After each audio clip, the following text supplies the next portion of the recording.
Querida audiencia, como equipo estamos felices de presentarles este nuevo proyecto que lleva por nombre Adipados.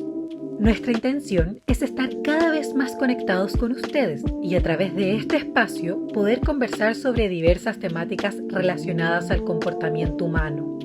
Esta es una invitación para conocer el trabajo de Adipa desde otra perspectiva y sumarte a esta gran comunidad de profesionales. Bienvenidos a este nuevo podcast. Hoy, en Adipados, hablaremos sobre la terapia basada en la mentalización junto a Nicolás Lorenzini, doctor en Psicología Clínica, Educacional y de la Salud. Te invitamos a escuchar y quedarte para conocer más de este tema y a nuestro docente. Conéctate a Adipados. Bienvenidos a un nuevo capítulo de Adipados. Nos encontramos en esta ocasión con el psicólogo clínico Nicolás Lorenzini. Y para que lo conozcan un poquito, él es profesor de psicología en la International Psychoanalytic University en Berlín, en Alemania, profesor de psicopatología de la Touro College Berlin, también en Alemania, vicepresidente de la Asociación para el Estudio y Desarrollo de la Mentalización, doctor en Psicología Clínica, Educacional y de la Salud de la University College London, un Master of Science en Psicoanálisis de la University College London y investigador de la unidad de psicoanálisis de la misma universidad y asistente del profesor Peter Fonagy, ex investigador, asistente del Anna Freud Center en Londres y miembro del comité ejecutivo de la International Attachment Network y director de sus entrenamientos en diversos lenguajes. ¿Qué tal, Nico? ¿Cómo estás? Bueno, en esta ocasión te entrevisto yo, quizá en forma decepcionante. Tú esperabas a la periodista, pero lamentablemente ahí el COVID no lo permitió, contacto estrecho, así que me tienes a mí. ¿Ah? No. Bueno, para que veas cómo son las cosas. No me voy a quejar. Está bien. No en voz alta. Oye, Nico, cuéntanos un poco y para romper el hielo te tenemos algunas preguntas iniciales. Ya algunos de nuestros estudiantes te conocerán por diversos programas, pero tenemos un par de preguntas para empezar a ambientar. Entonces, Mapa Mental es un juego de respuestas rápidas. El entrevistado deberá responder en el menor tiempo posible. Las opciones son 3: preguntas de alternativa, completar la frase y respuestas breves. A jugar. Dime, ¿qué término prefieres utilizar para el trato consultante o paciente?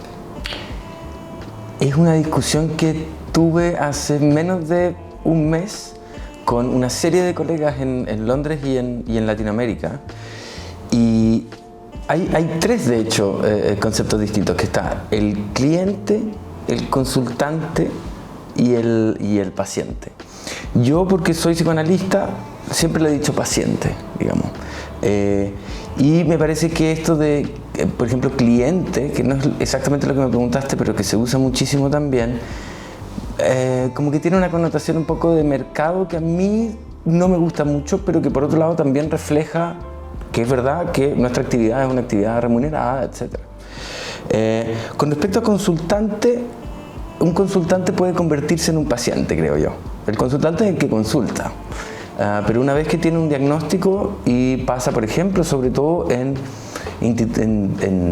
salud mental pública, donde hay instituciones, claro, pasan a ser parte de quienes reciben servicios de salud y por lo tanto pacientes me parece una buena palabra. No sé si comparto mucho la polémica entre los... Hay una polémica profesional, es verdad, entre estos conceptos. La verdad no participo mucho. Yo, si un paciente mío me dijera que él preferiría ser tratado como consultante, yo no tendría problema de hacerlo. Hay opción. Sí. Oye, ¿y con cuál de estos tres abordajes psicológicos te quedas? ¿El psicoanálisis, la psicología más humanista o la terapia sistémica? A ver, qué pregunta más difícil. Yo soy psicoanalista porque me gusta mucho la psicología humanista. ¿Cómo te explico esto? Desde la universidad, que yo estoy muy interesado en la psicología humanista, sobre todo en la humanista transpersonal, y de hecho yo era parte del centro de alumnos de psicología en la Católica, y logramos abrir durante el tiempo que yo estaba estudiando ahí el ramo electivo de terapia humanista transpersonal, que no existía en la malla de psicología en ese entonces. Y fue, por un lado, uno de los ramos más difíciles, había que leerse como 1000 páginas a la semana. Y por otro lado también era muy experiencial, muy conectado al cuerpo, etc. Yo, hablando con una tía mía, que es psicóloga sistémica, de hecho, creo que ahora es la directora del Instituto Chileno de Terapia Familiar o algo así, le cuento, mira, a mí me gusta lo humanista y me voy a ir por ahí. Y me dice, pero ¿te has fijado tú que todos los humanistas son psicoanalistas renegados, que han sido primero psicoanalistas y después se cambian hacia lo humanista? Y le dije, sí, en verdad, sí me he dado cuenta. Me dice, bueno, no te divorcies del psicoanálisis antes de casarte con él. Y le hice caso, pero una vez que ya me casé me gustó ese matrimonio y me he estado quedando ahí como psicoanalista. Por ahora. Por ahora, sí. Creo que en realidad es súper importante tener un bagaje al menos mínimo en el resto de las cosas. No solamente para utilizarlas en tu propia terapia, sino que hay momentos en que hay pacientes que yo pienso, ellos se beneficiarían más de algo que yo no sé hacer bien, pero sé más o menos de qué se trata, así que puedo referirlos, por ejemplo, a algún colega. Bien, y ahora una pregunta que quizá te incomode, pero ¿con quién de estos tres personajes te quedas? Ya. ¿Lacan? Ajá. ¿Freud? Ajá. ¿O tu amigo personal, Peter Foner? Bueno, Peter me tendrá que perdonar, pero Freud. Yo creo que, de hecho, los otros dos nombres, Lacan y Peter Fonagy, no tienen sentido sin el nombre de Sigmund Freud. Vamos a mandarle un correo a Fonagy. Sí, yo creo que él va a opinar lo mismo. Sí, le vamos a poner los subtítulos, eso sí. Oye, y cuéntame algún nombre de algún autor que te haya influido en todo el tema de tu práctica profesional o como psicoanalista. Hay un autor que no ha publicado muchísimo en términos de libros y eso, que se llama Aya Assen, que se escribe E-I-A, es el nombre, y el apellido es Assen, A-S-E-N, que es un alemán que trabaja en Londres, que es terapeuta sistémico. Y yo creo que él tiene él tiene los mejores escritos que yo he leído, en mi opinión, de la práctica, de no solamente la teoría, ni de cómo se conecta la teoría con la práctica, no, simplemente entrar a una sesión y como ser creativo y a la vez no simplemente ser creativo a tontas y a locas, sino que con un objetivo. No solamente me gusta mucho lo que escribe en cuanto a autor, pero también he sido capaz he tenido el privilegio de verlo actuando, o sea, no actuando, digamos, haciendo terapia, ya sea en vivo o en videos. Y efectivamente es un terapeuta que a mí, por lo menos cada vez que veo una sesión de él, termino muy emocionado, veo que se mueve una cantidad increíble de cosas. Y también destaca un poco lo creativo también de la terapia sistémica, que yo creo que es una de las cosas más interesantes de ese tipo de modelo, es la creatividad técnica que ellos tienen. Es mucho más amplia que la del psicoanálisis, incluso que de la terapia sistémica, que de la terapia humanista. Qué bien, ¿eh? ¿Y de nacionalidad ese autor? Él es alemán, pero trabaja en Londres, vive en Londres hace mucho tiempo, así que escribe en inglés. Y hace muy poco tiempo comenzó él a ser parte del Anna Freud Center también, así fue como lo conocí, y a hacerse cargo como de el área de terapia sistémica que ahora se abrió en el Anna Freud Center también.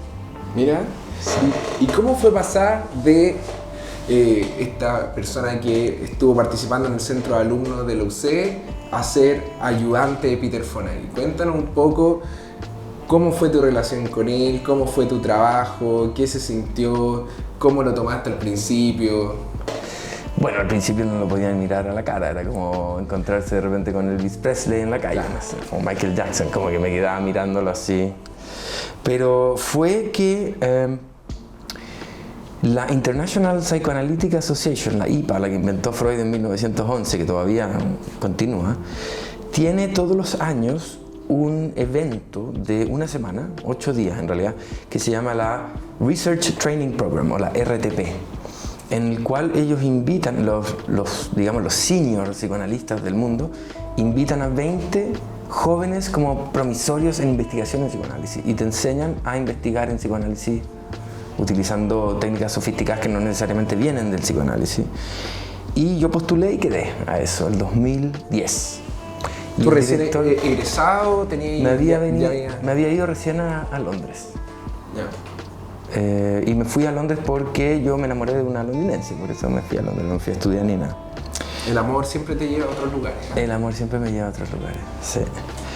Y ahí él estaba dirigiendo este programa de investigación que había gente como Otto Kemper, como John Clarkin, una serie de grandes nombres, eran como 10 profesores, Robert Ende, gente que ahora tampoco está viva, o sea, con mucha experiencia, y 20 alumnos. Entre esos, de los 20, por cierto, habían 4 chilenos que se habían ganado el puesto, lo que me hace pensar muy bien de la psicología chilena en general.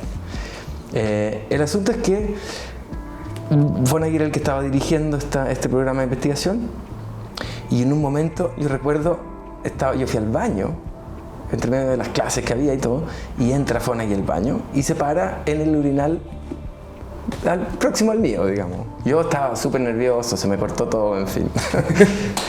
Y me dice, Nicolás, tú deberías venir aquí a hacer... En medio del proceso. En medio del proceso, en esa relajación única. Del esfínter. Claro. Empezó ahí la conversación. Claro, me dice, Nicolás, tú deberías venirte aquí a hacer un doctorado conmigo. Y yo le dije, bueno, una propuesta interesante. Claro. Y yo le dije, bueno, ya, no me demoré ni un segundo. Ese fue como lo primero. Y lo segundo fue que cuando empecé el doctorado, que empieza por un programa de máster, me di cuenta, que es otra cosa que habla muy bien de la psicología chilena, me di cuenta que todo el máster en psicoanálisis, que era como 1 año y medio, casi todas las lecturas que había que leer, yo ya me las había leído en 3º, 4º de la universidad, en psicoanálisis en la Católica. Me las iba a leer ahora en inglés, esa es la única diferencia. Pero me acordaba muchísimo, siempre me ha gustado mucho el psicoanálisis, y me di cuenta que iba a tener mucho tiempo, que me iba a sobrar mucho tiempo. Así que fui a la oficina de Fonagy y le dije, ¿sabes? Yo no quiero sonar arrogante, pero me sé muchas de las cosas que tengo que leer, así que voy a tener tanto tiempo que no me gustaría tener tiempo en mis manos, porque tiempo en mis manos en Londres significa gastar dinero, o sea, Londres es muy caro, entonces para ir, qué sé yo, a hacer cualquier cosa hay que gastarse mucha plata. Así que prefiero no tener tiempo, y yo sé que eres un tipo muy ocupado, Peter Fonagy, así que si tienes algo donde me puedas meter, yo encantado. Y ahí fue que estuve 1 año trabajando ad honorem, digamos, para la Anna Freud Center, que pasado el año ya me contrataron. Y desde entonces me volví asistente de Peter, que básicamente, bueno, hemos hecho mucho trabajo juntos, hemos publicado mucho juntos, pero también en general me he hecho cargo como de su imagen durante el tiempo que yo estaba ahí, también trabajo con cámaras y luces y presencia web, y también le escribo muchas clases. Las conferencias que él da en general pasan por mí para que yo les dé como un toque, les ponga incluso chistes, porque tenemos el mismo sentido del humor, en fin. Y nos empezamos a llevar muy bien. Yo creo que él se identificó también con este personaje que era yo, que era un inmigrante, que venía a Londres un poco así como de la nada y con muchas ganas de hacer muchas cosas. O sea, Peter Fonagy es un tipo que tiene 61 años y es... va a cumplir 70 años ahora. Lo conocí a los 61 o algo así. Pero súper activo, ¿no? Súper activo, un tipo que te llama sin ningún tapujo un martes a las 3 de la mañana, porque está trabajando en Shanghái y en 7 horas más tiene que estar en Ámsterdam y para otra pega, en fin. Pero lo pasamos muy bien, o sea, cuando yo estaba trabajando en la universidad con él, porque ahora trabajamos a distancia, hicimos una serie de cosas. Por ejemplo, Peter Fonagy es el asesor psicológico de Guy Ritchie, del director que hizo Snatch, director que... Sí.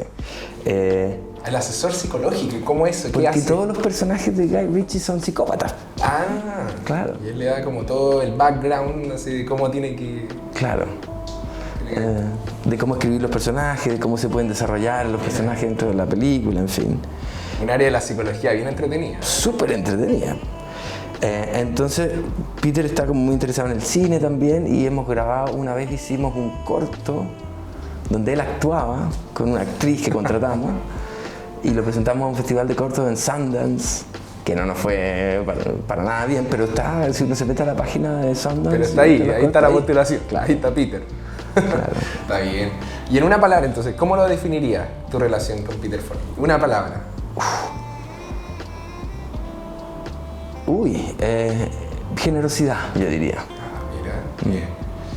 Oye, y en términos de clase, ¿qué es lo que más te apasiona enseñar? ¿Qué es lo que más te gusta que las personas, como ya este es el momento en el que yo estoy sobre la ola cuando estoy haciendo las clases? A mí me gusta que la gente participe, punto uno. Ya sea como sea ya sea el tema, digamos, el tema da un poco igual. Me gusta cuando en general los temas de psicología llegan a un límite en el cual la psicología ya no puede responder a las mismas preguntas que la psicología se hace. Con esto me refiero a cuando la psicología se toca con lo social, con lo político, con lo económico, con lo organizacional, por ejemplo, en términos sobre todo, a mí me gusta muchísimo la salud mental pública. Me gusta muchísimo leer de eso, investigar de eso, intentar participar en proyectos en los cuales la gente reciba el mejor tratamiento posible por el menor dinero posible. Claro, estas medidas costo efectivas. Claro. Que tengan un impacto grande. Bien, oye, y en el área, término etario, ¿con quién te gusta más o cuáles pacientes te gusta más tratar? ¿Infantil, adolescente, adulto? Yo comencé mi carrera con adolescentes y todavía tengo un par de pacientes adolescentes, pero me gusta más lo adulto en realidad. El hecho de que yo haya empezado con adolescentes tiene que ver, entre otras cosas, con el hecho de que cuando yo empecé a trabajar como psicólogo en mi práctica, por ejemplo, en el Hospital Salvador, en Santiago, yo tenía, no sé, 22, 23 años, pero me veía de 14 años. Y ahora incluso, digamos, tengo 40 años de 15. Y me veo, no de 15, pero me veo no de 40, y que es una cosa como de, así es mi cara nomás. Y por lo tanto... Una juventud natural, dice. Claro, pero por lo tanto me parecía muy difícil hacer cosas con adultos, porque llegaban y me decían, ¿y este me va a atender? O sea, claro, este niño me va a atender a mí. Que no sabe nada de la vida. Claro. Mi primera supervisión, recuerdo, mi primera supervisión clínica con un psicoanalista chileno que es uno de mis maestros, Jaime Coloma, fue toda la hora, hablamos acerca de si yo tenía que tratar a mis pacientes de tú o de usted. Porque todos mis pacientes se veían de usted.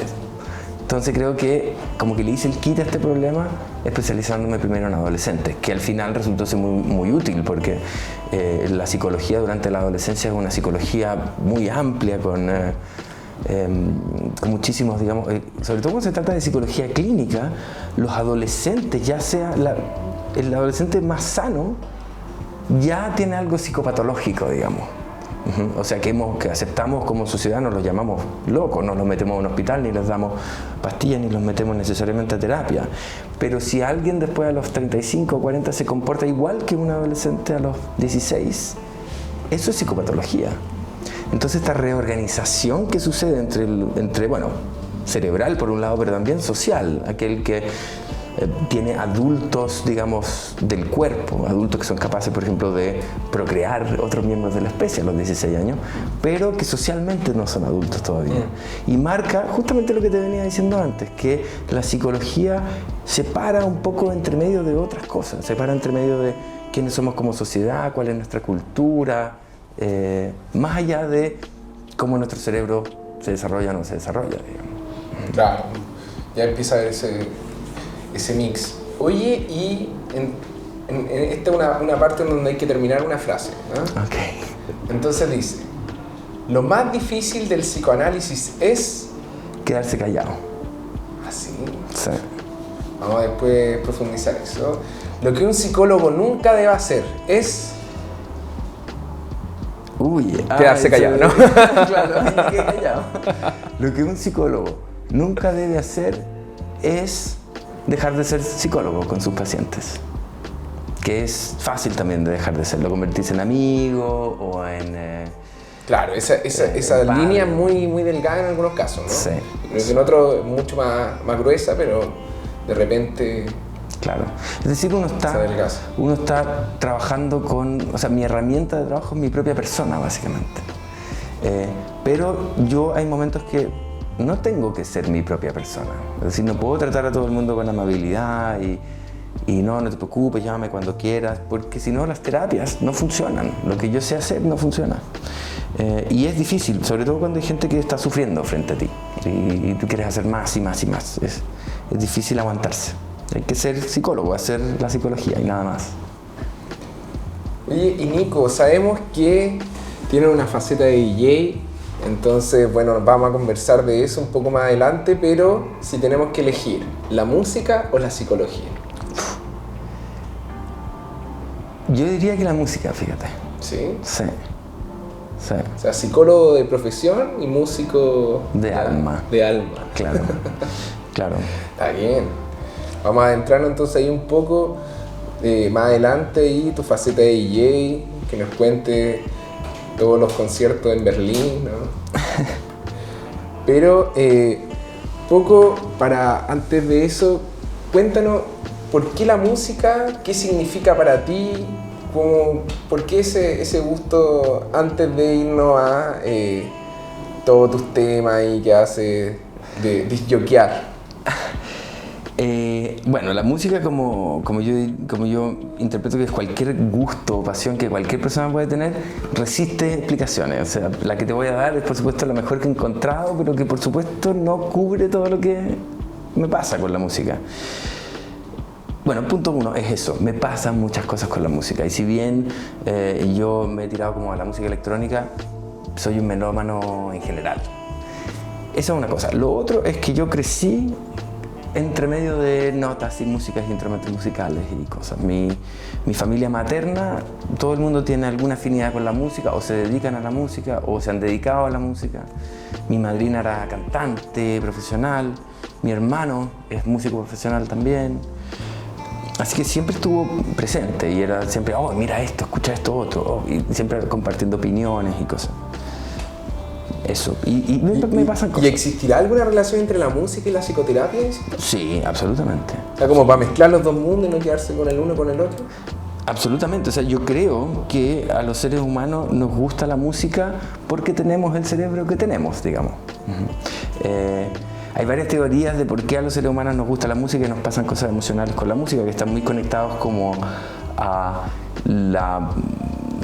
la imagen psicológica que tenemos de nuestro propio cuerpo, digamos. Incluso si no estás bailando algo, una música que estás escuchando en tu audífono, el segundo movimiento de la séptima sinfonía de Beethoven, por ejemplo, que es inbailable, pero en mi cabeza yo me estoy moviendo de una u otra forma. Yo creo que es una conexión directa con el cuerpo y eso es súper interesante porque en psicología la conexión con el cuerpo siempre ha sido un tema muy abierto, un tema que todavía se sigue investigando mucho, que tiene mucha efectividad trabajar con el cuerpo sobre la mente, pero que todavía no sabemos bien cómo funciona. Eso por un lado. Después la psicoterapia yo la encuentro algo muy musical. En el sentido sobre todo de la rítmica, en la cual la gente va hablando y vamos contestando y cómo vamos cambiando el tono de voz. Eso es muy musical y hay gente que ya lo ha estudiado. Hay un autor que se llama Trevarten, que es un autor escocés que lleva toda su vida, que ya él se debería haber jubilado hace 15 años, pero sigue trabajando, analizando musicalmente con gente de escuelas de música de las universidades la conexión y el uso del no lenguaje, por ejemplo, entre un bebé pequeño y una madre. Y logra escribir partituras, digamos, de música con las interacciones de los ruidos que se hacen entre una madre y un bebé, etc. Y él puede encontrar rítmica, puede encontrar escalas, puede encontrar toda una serie de conceptos musicales dentro de esta interacción. Y a mí, cada vez que yo escucho a un paciente, estoy haciendo terapia, hasta cierto punto estoy escuchando música también. Creo que una de las cosas que aprendí de Trevarten es, además de escuchar el contenido y ver como la expresión facial, por ejemplo, de la persona que me está hablando, también tomo en cuenta qué tan alta está la voz, si está, por ejemplo, en una escala más arriba de la frase anterior, cuánto silencio se guarda, si ese silencio tiene alguna relación con la duración de lo que había dicho antes. Mi tesis de máster fue en silencio, por ejemplo, y ahí tuve que estudiar mucho silencio en música y cómo se escribe, cómo se concibe, en fin, y se concibe básicamente igual que en psicoterapia. O sea, el silencio en la música, como el silencio en psicoterapia, es está cargadísimo de sentido, digamos. Cuando una trompeta hace un do, un silencio y un re, es completamente diferente que si esa misma trompeta hace un do y un re sin el silencio entre medio. Lo mismo sucede en psicoterapia. Mira, qué bonito concepto. Sí, a mí o sea, me lo encuentro muy bonito y por otro lado me hace las cosas más fáciles. Yo creo que Te hace sentido durante sí, la psicoterapia. claro. Tengo oído musical y si lo ocupo haciendo terapia, me doy cuenta de cosas que tal vez no me hubiese dado cuenta sin escuchar ese discurso como si fuese música. Oye, y ahora pasando un poco a lo que era el DJ, cuéntanos ahí un poco esa faceta, cuándo empezó, por qué pasó ahí. Esto empezó en el colegio, yo tenía como 12 años. Y estaba fascinado cuando llegaba gente a las fiestas del colegio. Animaba y las típicas, las kermés y todo eso. Claro, claro. Y animaba las kermés y era el que cantaba también. Ah, sí. Ah, no, pero tú, todo un rockstar. Claro. Es divertido que mi hermano se haya terminado dedicando profesionalmente a la música porque hasta los 20 yo era el músico de la familia. Pero bueno, en fin. Eso tal vez habrá que cortarlo. Pero me fascinaba ver a esta gente llegando con estos equipos y conectando todo con los cablecitos y después poniendo música y que la música sonara como que no había diferencia entre una canción y la siguiente, en términos de escala, en términos claro, como esa transición, claro, decir, ¿no? La mezcla. Esto es lo mío. Y claro, o sea, más que esto lo mío, me empecé a acercar y gracias a Dios los tipos eran muy simpáticos y me enseñaron a ocupar todo esto. Y parece que le empecé a pegar re bien a la cosa, porque ya a los 14 yo en Talca, de donde soy, ya estaba disjoqueando en discotecas de Talca, digamos, cumbia y H y en ese entonces. Ah, ya. ¿Tú prendías la disco a los 14? Claro, me acuerdo haciendo entrando a las discotecas. Me paraban los guardias y me decían, ¿y para dónde vas? O sea, vaya a buscar a su papá. Claro, porque como te decía antes, o sea, yo siempre he tenido cara de más joven, a los 14 me veía de 8, no sé. Entonces los guardias siempre me decían, no puedes tomar nada una vez que estés adentro, claro. qué sé yo, porque si no nos van a multar. Y tú hacías caso ahí. O sea, a los 14 yo no tomaba nada. Y cada vez me gustaba más. Y una vez un amigo mío de Talca también, fue con su familia, tuvieron un viaje así importante a Europa y volvieron y él volvió con unos compacts de techno y música electrónica y yo escuché y me parecía que era la música como del espacio, del cosmos. Claro, y en esa época yo creo que tampoco estaba la música electrónica tan de moda como ahora, ¿o sí? No estaba de moda para nada, en Chile por lo menos nada. En Europa, y en Europa por supuesto que es fines de los 80, los 90 cuando ya empieza ahí. Pero yo nunca había escuchado estos ruidos tan extraños, que parecía un violín, pero no era un violín, era como un violín que estaba en un cohete que iba a 1000 kilómetros por hora, no sé. Y ahí me puse a investigar, después con la llegada del internet, por supuesto la investigación se me hizo harto más fácil, pero en su momento sin internet yo mandaba cartas, digamos, a artistas de Inglaterra que me gustaban a ver si me podían mandar música y bueno, algunos me mandaron de hecho compact disc. ¿Y cuándo diste ese quiebre? ¿Dijiste ya voy a la psicología y no voy a la música? Creo que dedicarse profesionalmente a la música como hermano mayor de una familia conservadora de Talca nunca fue una opción. O sea, yo nunca lo tuve en la cabeza como opción. Por otro lado, yo nunca he tocado ningún instrumento musical. O sea, estoy en clase de piano, por supuesto, desde hace mucho tiempo y aún muy, muy malo al piano. Pero tampoco tenía eso como, bueno, yo soy seco para la guitarra a los 18, por lo tanto voy a estudiar guitarra profesionalmente. No, en realidad yo cantaba bien, sabía mucha teoría musical y cuando me tocó, digamos, cuando tenía como 10 años, estudiar un instrumento porque en ese entonces la Universidad de Talca estaba ofreciendo cursos de intérprete de instrumentos para niños que eran súper baratas y excelente calidad como la Universidad de Talca. Había flauta, violín, piano y guitarra. Y mi mamá me dijo, yo te voy a inscribir en uno de estos. Y yo, ya, piano. Y mi madre me dice, no, con guitarra.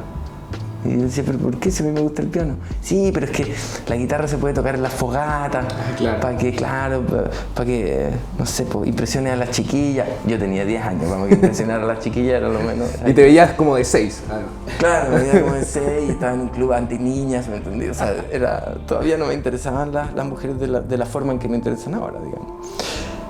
Pero entré a clases de guitarra. Yo soy zurdo además, se me hizo mucho más difícil y no lo disfruté, así que después de un par de meses dejé de ir, nada más.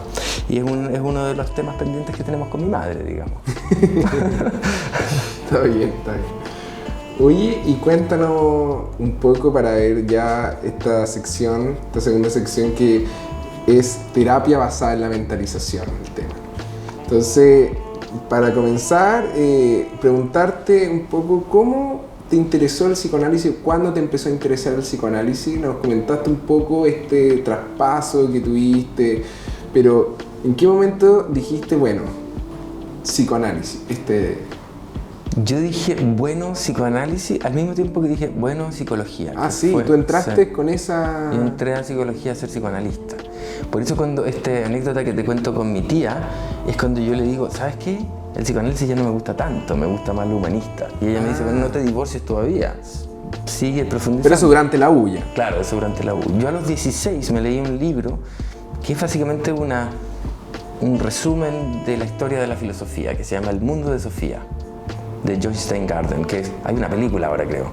Es un súper libro para adolescentes, digamos, que quieren saber de qué se trata la filosofía. Fue el primer libro de 600 páginas que me leí en mi vida, así que me sentía súper intelectual. Y habían 2 o 3 páginas que hablaban de Freud. Y hablaba de interpretación del sueño y hablaba de sexualidad infantil. Y yo encontré que las ideas me hacían muchísimo sentido. Y desde entonces empecé como a investigar un poquito más, tenía una enciclopedia en la casa, busqué la biografía de Freud, de qué se trataba el psicoanálisis. Y ahí te gustó. Y ahí me empezó a gustar. Después entré a la universidad y el primer día de universidad, después de las clases, me fui a la biblioteca, que la biblioteca de psicología en San Joaquín es una cosa tremenda, así que quería ver el edificio también, increíble. Y el primer libro que saqué de la biblioteca fue El yo y el ello de Freud. Y con las primeras 3 páginas que me las leí en el metro de vuelta a la casa, ya también quedé fascinado y dije, bueno, sí, lo hice bien, este tipo es increíble. Y ya los primeros 2 años ya me había leído todo Freud, que los 24 tomos de la colección de Morortu, me lo leí todo. Me lo leía en el metro, que me demoraba 45 minutos desde Los Leones a San Joaquín. Y lo encuentro que escribe muy bien, que es muy simple, considerando el calibre de ideas que transmite, lo hace de manera simple. Y al menos los traductores yo les saco el sombrero porque son muy buenos. He leído Freud en otros idiomas y la traducción es más complicada. De hecho, yo diría que en alemán es como más complicado leer Freud que en español. Y no se pierde nada. Funciona muy bien. Funciona muy bien. Sí. Oye, y cuéntanos, ¿cuál es la relación entre la mentalización con el psicoanálisis? Es una relación de herencia, de paternidad, diría yo. Es decir, el psicoanálisis es padre de la terapia de la mentalización y de la teoría de la mentalización. Pero como cualquier relación padre-hijo, en un momento la teoría de la mentalización, el hijo comienza a hacerse independiente. Y entre estas cosas que comienza a hacerse independiente, algunas cosas incluso van en contra del padre. Es una relación un tanto edípica, si uno quiere. Entre esas. Pero buena analogía, ¿no? Sí, es buena analogía. Se me acaba de ocurrir, está buena. La vamos a anotar para la clase. Claro. Pero es una cosa de origen, es decir, no solamente la gente que inventó la teoría de la mentalización lo hizo leyendo psicoanálisis, son todos psicoanalistas, digamos. Y hay muchos conceptos de psicoanálisis ocultos en la terapia, sobre todo conceptos que provienen de Wilfred Bion y Donald Winnicott. Pero también de las escuelas psicosomáticas de Francia, que son menos conocidas, con Paul Marty, que simplemente hablaban de que cuando hay psicosomática, es decir, cuando hay una manifestación de la psicología o de la psicopatología en el cuerpo, es porque falta mente, es porque algo se saltó la mente y fue directo al cuerpo. Y eso que se salta es la mentalización. De hecho, la palabra mentalización, que utiliza Fonagy y compañía viene de Paul Marty como mentalisation en francés, digamos. Pero ellos se la toman prestada a él. ¿Es verdad esa frase o la? Sí. Mentalisation. todo en el francés como más chiquitito, ¿eh? Claro, como con boca así. Claro. Como con puchero. Uy, y cuéntanos esta terapia de la Mentalization Based Treatment, cuéntanos un poco de qué se trata, a grandes rasgos, ¿cierto? Pero para que quizás los psicólogos, trabajadores sociales que están escuchando, u otros profesionales del área psicosocial o afines, puedan entender de qué se trata esta terapia. Esta terapia es la manualización oficial, digamos, de la teoría de la mentalización. La mentalización es un elemento teórico, punto uno, que no es psicoterapéutico en sí mismo, sino que habla de una capacidad que tenemos los seres humanos, de la imaginación, de poder decir que el comportamiento de otros seres humanos, ya sea de los demás o de uno mismo, está basado en estados mentales. Es decir, podemos observar la mente del otro, siendo que no es algo observable, pero la podemos observar, la podemos incluso predecir, y estamos utilizando esa función todo el tiempo. Eso es la teoría de la mentalización, que tiene el desarrollo, de cómo se desarrolla esta capacidad, en fin. Pero cuando empiezan a hablar de desarrollo, Fonagy y compañía se dan cuenta también que hay ciertas psicopatologías que como que podrían ser descritas casi exclusivamente por la falla en la capacidad de mentalizar. Y entre esas, famosamente, está el trastorno de personalidad límite, que es un trastorno que hace 25 años era prácticamente intratable. Y Fonagy, junto con Anthony Bateman, que es un psicólogo, psicoanalista también de Londres, empiezan a decir, bueno, ¿cómo usamos este concepto de mentalización que ya llevaba 15 años dando vuelta y lo hacemos práctico? Y ahí fue donde escriben este manual. Pero siempre Fonagy, incluso Bateman, ha dicho, esta no es la única forma de ocupar el concepto de mentalización, esta es la forma que inventamos nosotros. Y que le ha ido muy bien, que cuando se hacen estudios acerca de si funciona o no en terapia, si la gente con trastorno de personalidad límite se siente mejor o no, es una de las 3 psicoterapias efectivas, que las 3 son muy nuevas, 2 de las cuales son psicoanalíticas, la otra es la de Otto Kemberg, la terapia basada en la transferencia. Y este MBT se trata, la terapia misma se trata de intentar fomentar la capacidad de mentalización del paciente, porque una de las ideas teóricas de la mentalización es que la mentalización siempre está ahí. Lo que pasa es que se obstaculiza fácilmente en pacientes con trastorno de personalidad límite. La idea es remover esos obstáculos a través de la relación con el terapeuta, que es lo típico del psicoanálisis, pero también a través de ser bastante directivo, es decir, bueno, pensemos en los pensamientos, en los sentimientos, en cómo se te van de las manos, en cómo controlarlos de vuelta, en fin. Yo creo que harta experiencia igual, o sea, uno como que también va como practicando esta terapia, ¿no? O el manual es súper claro y todo. El manual es súper claro, pero también es súper claro en decirte que no necesariamente todo lo que dice en el manual es lo único que existe. Llama a la creatividad, dice, bueno, los parámetros o el setting o el encuadre es este, que ese sí que es fijo, pero dentro de ese encuadre... Cierta libertad de acción. Cierta libertad de acción, creatividad, humor, etcétera, que es lo que me gusta mucho de esa terapia también. Excelente. Bien, oye, y un poco cuéntanos, acá cuando, por ejemplo, trajiste y trabajaste un poco con nosotros al principio en BT, ¿cuál fue tu sensación con las personas cuando tú estabas generando esta clase? ¿Sientes que acá en Chile está más o menos absorbido este concepto? ¿Es totalmente nuevo? ¿Qué sentiste cuando...? Yo creo que Chile está en un momento que está mucho más avanzado que la mayoría de los países de Latinoamérica cuando se trata de un interés en el concepto. Y con interés me refiero no solamente a interés de clínicos, aprender cómo utilizar ese concepto en la clínica, pero también el interés de la academia. Y podemos ver que en los últimos 5 años, digamos, en las publicaciones que hacen académicos chilenos en psicología, hay hartas de esas publicaciones que se refieren a la mentalización, ya sea como el tema principal de lo que escriben o como un elemento importante a tener en cuenta siempre, digamos.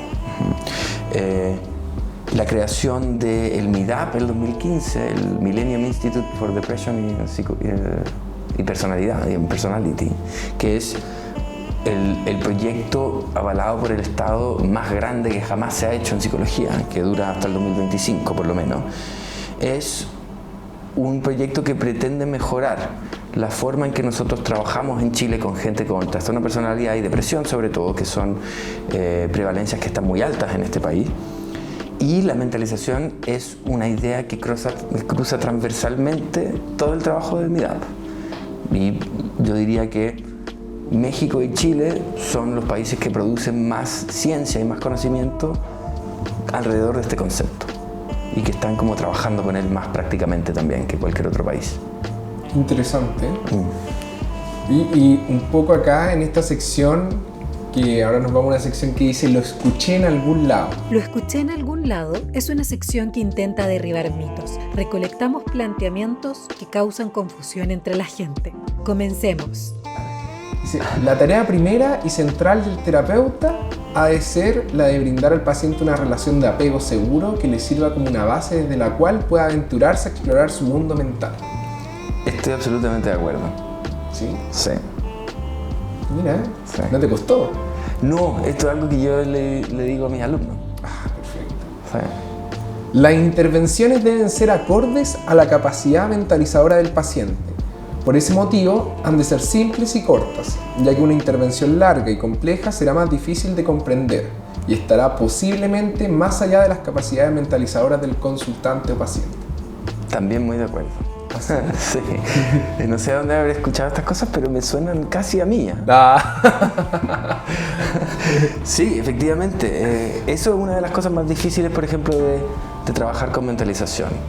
El hecho de que uno debe abandonar a veces la capacidad de mentalizar que tenemos los terapeutas, que es muy útil, por ejemplo, cuando vemos cierto tipo de pacientes que son capaces de entender las metáforas que utilizamos, la forma que tenemos de hablar de la mente o de percibir afectos, de percibir conflictos y ese tipo de cosas.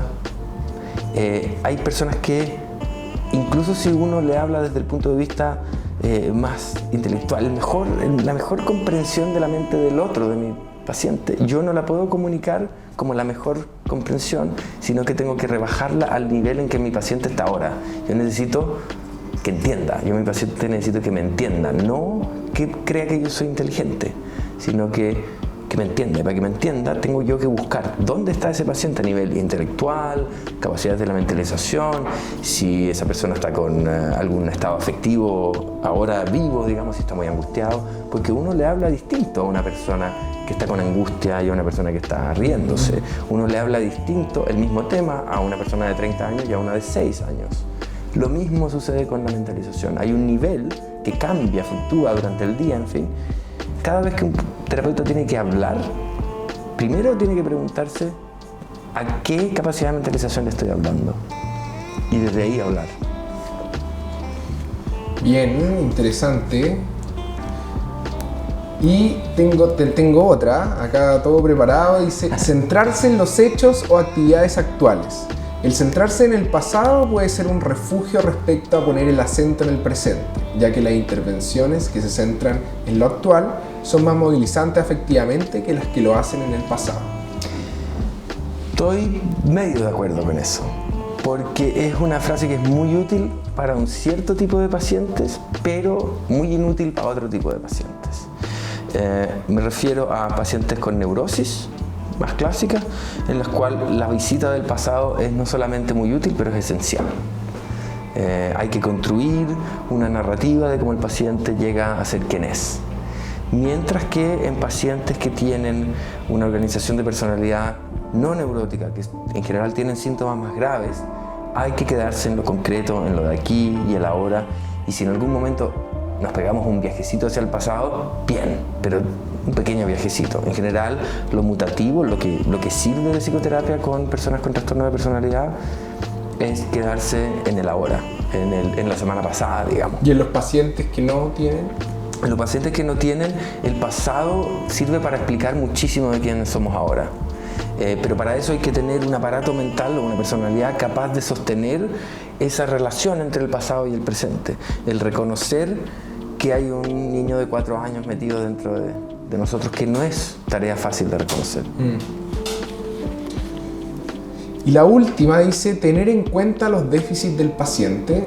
En ocasiones, los pacientes parecen funcionar adecuadamente y sofisticadamente. Sin dejar de fijarnos en sus potencialidades, es importante tener en cuenta sus dificultades para evitar, por ejemplo, violaciones de los límites o interpretaciones inadecuadas por parte del paciente. Claro, también eso yo en general estoy muy de acuerdo con eso. Porque los psicólogos clínicos, los terapeutas, si bien es una profesión que se trata de, como hablabas antes, de ofrecer un apego seguro, ofrecer ventajas, ofrecer sentimientos positivos, en fin, lo hacemos desde el punto de vista de la enfermedad, lo hacemos desde el punto de vista del sufrimiento. A mí me parece que la psicología clínica, o sea, la psicología en general no, pero la clínica no es clínica si no está conectada al sufrimiento, al déficit, a la falla. Si bien, por ejemplo, la salud mental está definida como algo que no es solamente la ausencia de enfermedad, tiene que ver con mucho más que eso. Pero la labor del clínico está, de hecho, con la enfermedad más que con la salud. Esa es mi opinión, en realidad. ¿Y por qué crees que funciona la mentalización en los pacientes? Porque, como te decía, la mentalización está ahí, dormida. Y cuando nosotros comenzamos, de hecho, a liberar esa mentalización de obstáculos, la persona efectivamente comienza no solamente a sentirse mejor en cuanto a los síntomas de los cuales se quejaba, pero comienza a entender también cómo es que los síntomas le ocurrían y cómo es que la vida interpersonal, por ejemplo, se vuelve mucho mejor para ellos. Por lo tanto, está esa motivación del paciente de seguir haciéndolo. Y por otro lado, me parece que la mentalización funciona cuando nosotros logramos mejorarla, y funciona en el sentido de que funciona la terapia, porque toda la sintomatología, desde mi punto de vista, pero en general desde el punto de vista de la mentalización, toda la psicopatología, si bien le sucede a un individuo, es interpersonal, es en las relaciones interpersonales, ya sea del pasado, del futuro, del presente. Todo tiene que ver con la forma en que yo me relaciono con los humanos. Y con esto hago una salvedad, porque también cómo me relaciono conmigo mismo, porque en la mente el uno mismo es otro objeto más, es otro humano más, y de hecho uno lo puede observar en estudios de neurociencia, en el cual efectivamente son las mismas partes del cerebro las que procesan la imagen del otro y la imagen propia. Ya se venía diciendo en Lacan que el bebé es capaz de saber que está en el espejo antes de que efectivamente su cerebro esté listo para saber que él está en un espejo. ¿Por qué? Porque una madre lo toma en brazos, le muestra el espejo y le dice, mira, ahí estás tú. Es decir, el yo te viene de afuera. Esta cosa de decir, yo tengo relaciones interpersonales y relaciones conmigo mismo, como si fueran cosas distintas, no es así.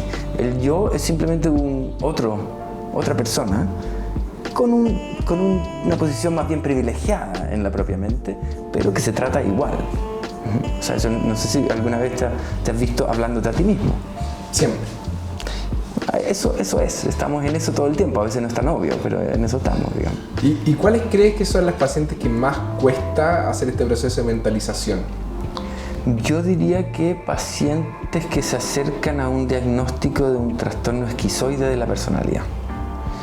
Un trastorno esquizoide implica una falta de interés en relaciones sociales, en la mente. Cuesta que ellos mismos mentalicen. Cuesta que ellos mismos lleguen a terapia, punto uno. Claro.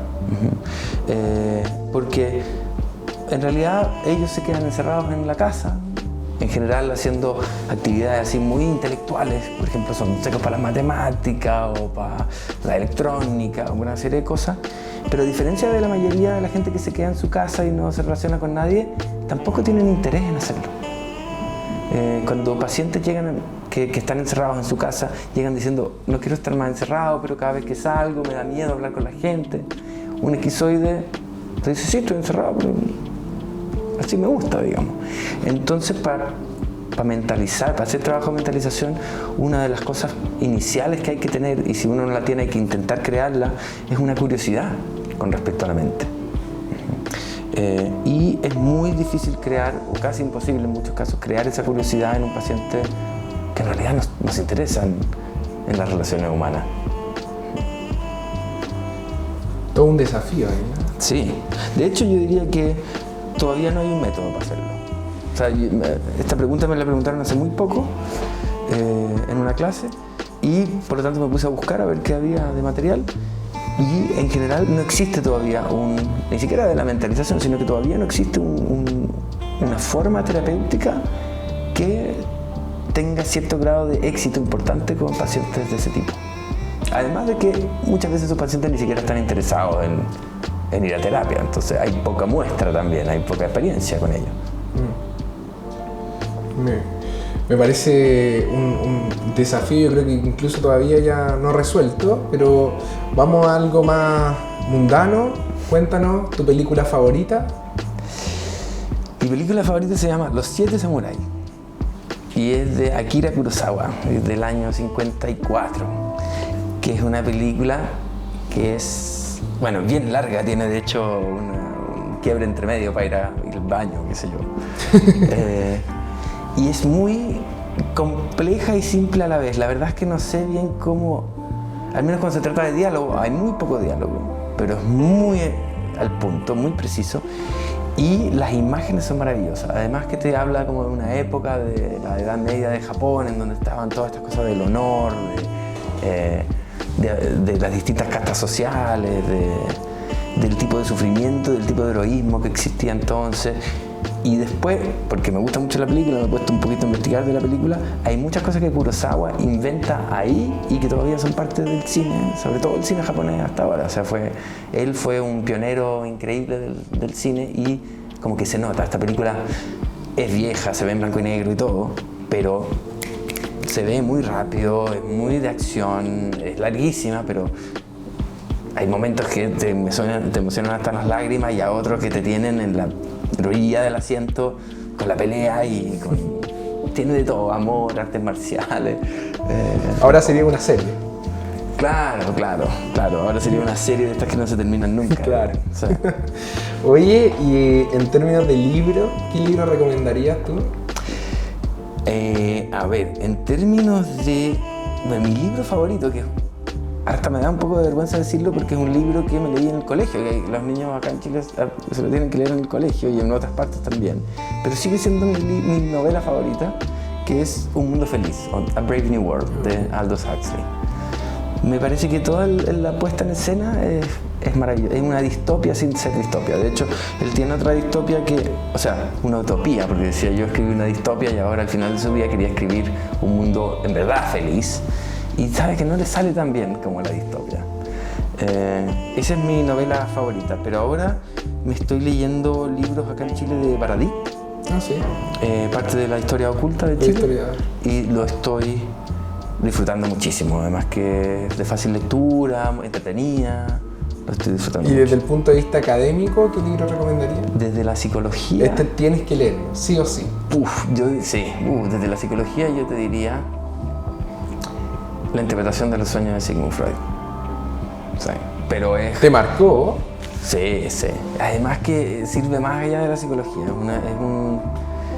Es una forma como de concebir la cabeza, la mente, qué es lo que está pasando dentro de uno, que si bien hay muchas cosas que la empiria ha desconfirmado, me parece que ya el acto de imaginárselo de la forma en que lo hizo Freud es súper rescatable y también es un libro muy entretenido, que tiene muchos sueños que leer entre medio y uno reconoce, yo también he soñado cosas así. Mira. Claro. Pero en libros de psicología hay tantos que me gustan tanto que es primer lugar por poquito, digamos. Ya, pero hay otra incompetencia. Hay muchas incompetencias, sí. Oye, y ahí tú nos comentabas ahí algunas cosas que estás haciendo ahora. Ya para finalizar, un poco, ¿qué se viene en términos de proyecto? Y ahí ya como un poco cuéntanos qué es lo que vas a hacer a futuro.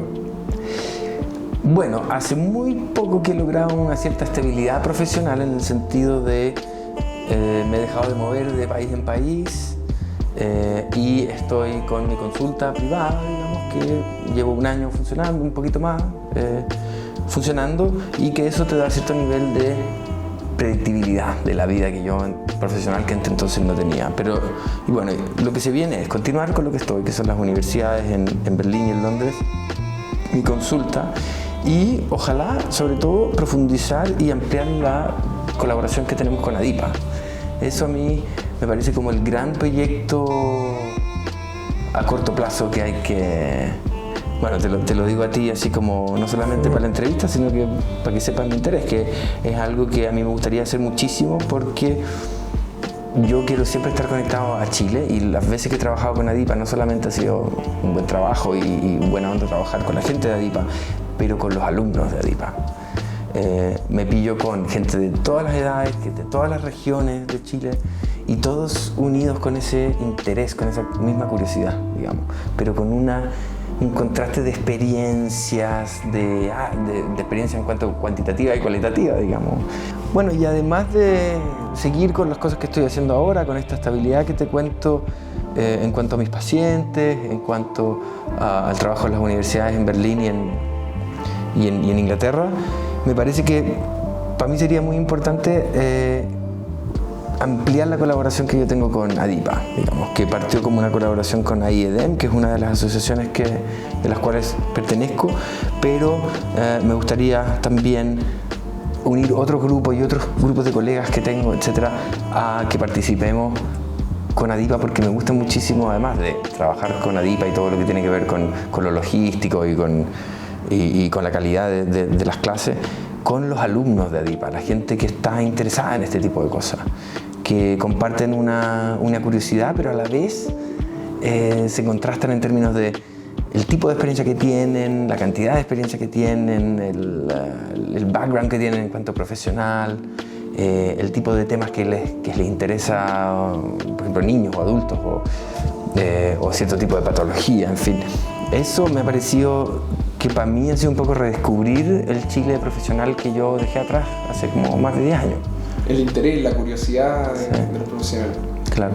Qué bonito. Bueno, nosotros encantados de seguir trabajando contigo, Nico. La verdad es que estamos muy contentos de todos los programas que vamos desarrollando. Y bueno, ahora ya toca despedirnos, y te quería pedir, este es como en el colegio, cuando uno sabe algo, entonces di chao en los idiomas que sabes. Bueno, chao se puede utilizar en todos los idiomas que sé, así que lo podría decir solo así. Bueno, pero que les vaya muy bien. Vamos a decir en italiano, claro, en inglés, en alemán. Bueno, partamos por español. Hasta luego. En español de España es, de hecho, hasta luego, no se dicen chao tanto.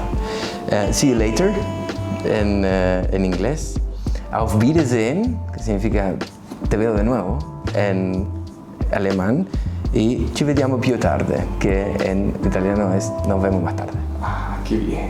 Qué bien, sonó la última, ¿no? Sí, italiano es una maravilla, una maravilla. Bueno, muchas gracias, Nico. Gracias a ti.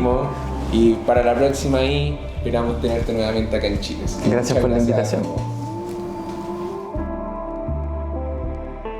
Recuerden que ustedes son parte de Adipados. Nos pueden encontrar en Facebook como Adipa y en Instagram como adipa.cl. No olviden darle seguir a Adipados en Spotify. Para más información sobre nuestra labor, nos pueden encontrar en nuestro sitio web www.adipa.cl.